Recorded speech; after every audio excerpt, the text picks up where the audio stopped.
জুলাই অভ্যুত্থানের শক্তি পক্ষের শক্তি এবং ফ্যাসিস্ট বিরোধী যে সমস্ত শক্তি ছিল তাদেরকে নিয়ে জাতীয় সরকারের একটি কথা ছিল, তো সেই জাতীয় সরকার নিয়ে আপনাদের পরিকল্পনাটা এখন কি?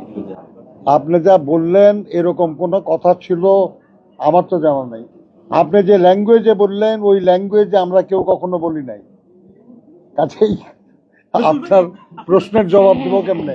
নির্বাচনের সার্বিক পরিবেশ যা ছিল শতভাগ সন্তুষ্ট কিনা আপনার দল, বা আপনি তো সমন্বয়কের ভূমিকা পালন করেছেন, সেই হিসাবে এই নির্বাচন অন্যান্য নির্বাচনের সাথে যদি কম্পেয়ার করেন সেক্ষেত্রে মানে এটাকে কিভাবে মূল্যায়ন করবেন?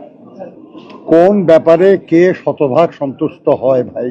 শতভাগ সন্তুষ্টি তো খুব কঠিন ব্যাপার। কতটুকু সন্তুষ্ট?